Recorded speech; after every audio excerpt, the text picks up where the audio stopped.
Part 1 expanded approximately 700 words. Clara stepped off the dusty stagecoach with the slow, cautious grace of a woman who'd learned the hard way that every new beginning carried its own quiet dangers.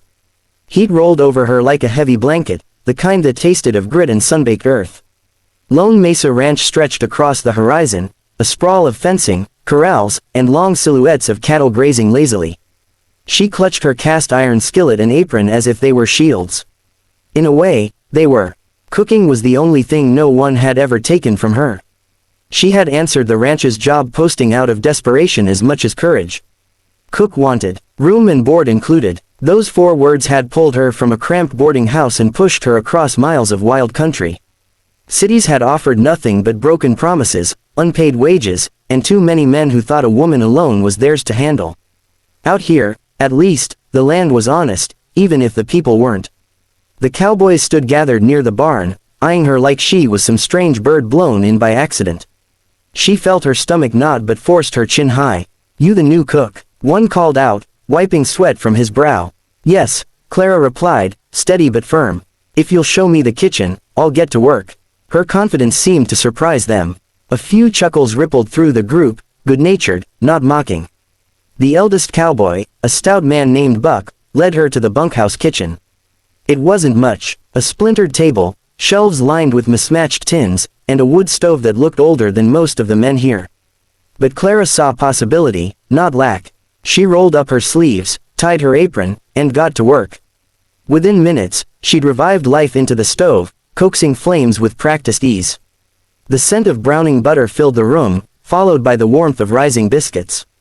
She diced onions, chopped potatoes, cracked eggs into a sizzling pan, and let the rhythm of cooking settle her nerves. By noon, when she carried out the first platters, she felt every eye on her again.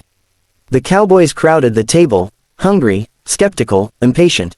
The moment the food hit their tongues, everything changed. Silence fell, then moans of appreciation, then the kind of praise cowboys didn't give easily.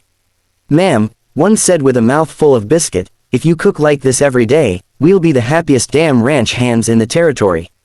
Laughter erupted. Clara couldn't help but smile. But one man didn't laugh. He sat at the far end of the table, shoulders broad beneath his dusty shirt, posture too straight for an ordinary ranch hand. His hat cast a shadow over eyes that watched her with unnerving focus. A thin scar cut across his jawline, making him look both rugged and strangely refined. When he finally spoke, it was with a low voice that slid under her skin. "Food's good, real good, nothing more." No smirk, no lingering grin like the others. Just simple acknowledgement, and a glance that felt like a question she didn't understand. He introduced himself only as Mason. No last name, no details, just a name and a nod before he returned to eating. Over the next few days, Clara noticed things about him she tried to ignore. How he worked harder than the others, rising before dawn and often returning after dark. How he treated the horses like they were old companions. How he always seemed to be thinking, really thinking, while the others joked and argued. Part 2 expanded approximately 700 words.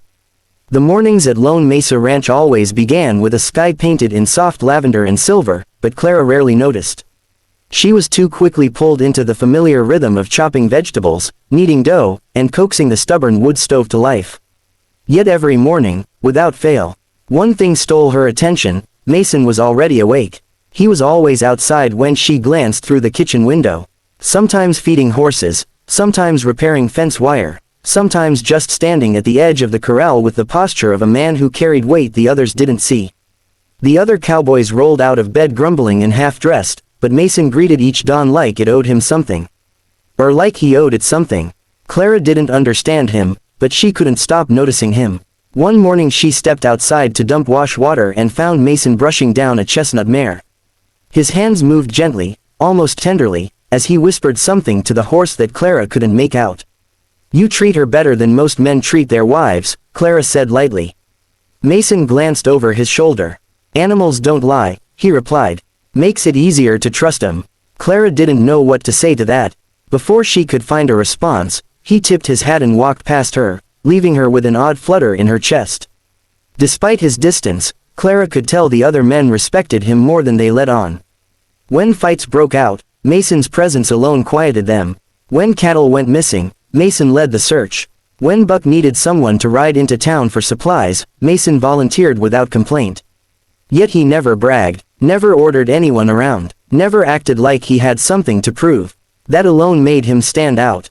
But the real strangeness came at night. While the rest of the men played cards, told crude jokes, or snored on their bunks, Mason sat outside under the lantern light, writing in that worn leather journal.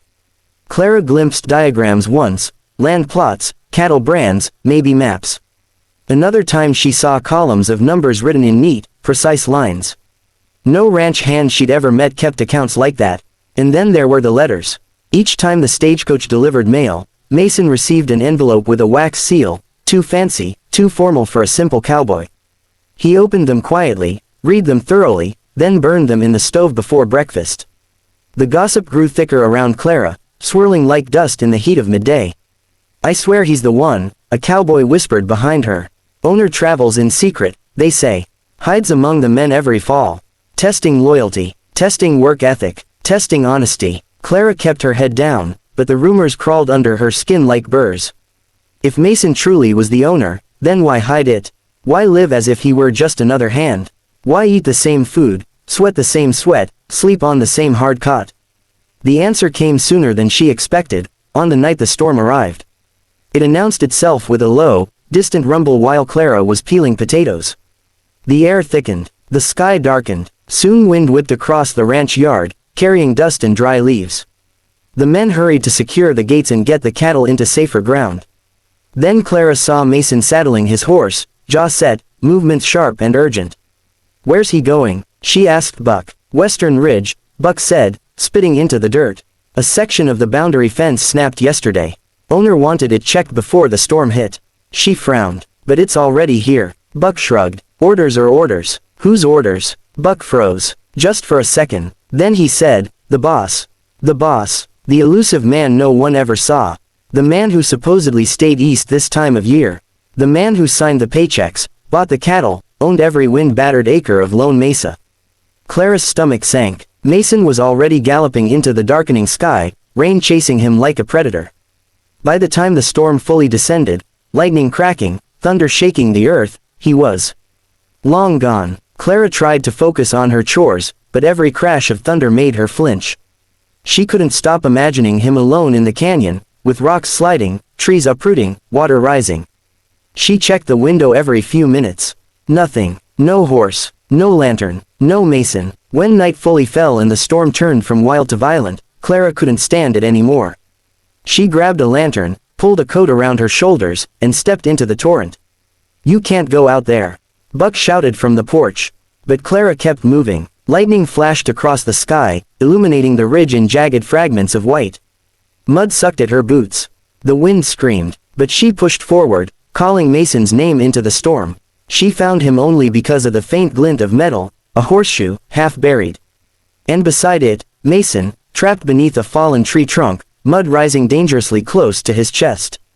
"Clara," he choked when she slid beside him. "Don't talk," she whispered, though her voice shook. "I'm getting you out." She clawed at the mud with shaking hands, feeling her nails tear, feeling the earth fight her.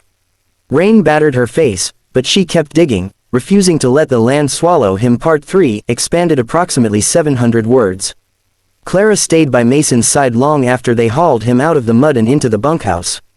The storm still howled outside, rain beating violently against the roof, but all she could hear was the ragged sound of Mason's breathing as the men worked to warm him up.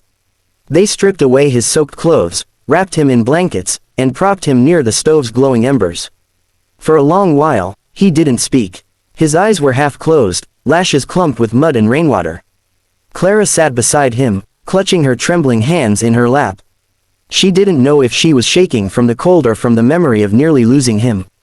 The bunkhouse, usually loud and rowdy after sundown, was silent. Every cowboy wore the same expression, uneasy, respectful, almost deferential. Something Clara had never seen before.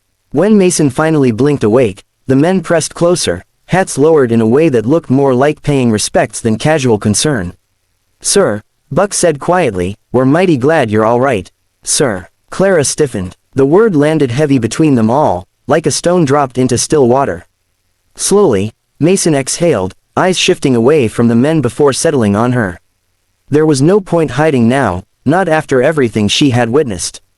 I told you, Buck added, you didn't have to go out there yourself. Any of us could have handled it. Mason gave a humorless smile.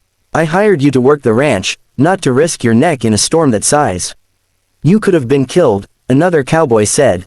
So could any of you, Mason replied. I'm no different, but the men exchanged glances, ones that said he was different, and they all knew it.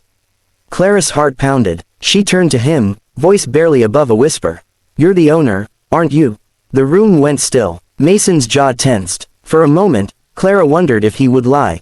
But he didn't. He turned his hand palm up on the blanket, an unspoken invitation for honesty. Yes, he said quietly. I own Lone Mesa Ranch. The words felt surreal. This man, this quiet, brooding, gentle with animals, hard-working man, owned the miles of rolling land, the cattle herds, the payroll, the bunkhouse, the kitchen, the fences, the water rights, everything. Clara swallowed hard, unsure of what she was supposed to say. The revelation shouldn't have surprised her. Deep down, she had known, had felt it in every strange glance, every letter, every late-night journal entry. But now that she heard it out loud, it changed something inside her. Why hide it? She asked softly. Mason held her gaze, and for the first time, the wall behind his eyes cracked. Because people treat me differently when they know. They work differently. They speak differently. I needed to see this place with my own eyes, not filtered through fear or flattery. He paused, then added with a heavier breath, and, I didn't want you thinking I was trying to buy your kindness. Clara's breath caught. Of all the reasons he could have given, that was the last she expected. He looked so vulnerable then, mud-streaked, exhausted, wounded in ways deeper than physical, that something inside her softened. She reached out and covered his hand with hers. I cook for you because it's what I do, she said. Not because of who you are. He closed his eyes as if the words hurt, but in a healing way. The men quietly filtered out, giving them space. Buck was the last to leave, tipping his hat. We'll let you rest, boss. Then the door shut, leaving only the crackle of the stove and the storm softening outside. Clara shifted closer. When you rode out into the storm, why go alone? Why risk so much? Because the fence marked the edge of the property line, Mason murmured. And if the storm tore through it, we'd lose cattle by the dozens. Some of the men, they have families. They rely on this ranch. I wasn't going to gamble their pay. He looked away, voice roughening. I've already lost too much in my life. This place, these people, I protect them. Even if it costs me. Clara felt tears press behind her eyes. And what about you? Who protects you? Apparently, he said with a weak smile, a very stubborn cook. She let out a broken, relieved laugh. The emotions of the night finally spilled over, fear, exhaustion, relief, something deeper she couldn't yet name. Stay, he said quietly. Clara blinked. What? Stay on the ranch, Mason continued. Keep cooking. Yell at the cowboys when they track mud into your kitchen. Ride with me in the mornings when the light hits the mesa just right. Stay, for me. The vulnerability in his voice was raw enough to undo her. She brushed a strand of hair from her damp forehead. Mason, I didn't come here looking for anything like this. I know, he whispered. Neither did I. She looked at him, really looked. This wasn't a powerful ranch owner asking for loyalty or service. This was a man who nearly died under a fallen tree, who risked everything for land and people he loved, who trusted her with the truth he hid from everyone. Slowly, carefully, she nodded. All right, she murmured. I'll stay, but you need to promise me something first. His brows lifted. Anything. No more disappearing into storms without me. A soft, tired laugh escaped him. Deal. Outside, the thunder had quieted. The storm was passing, and somewhere deep inside Clara, a different storm finally settled, replaced by something warm, steady, and unmistakably hopeful.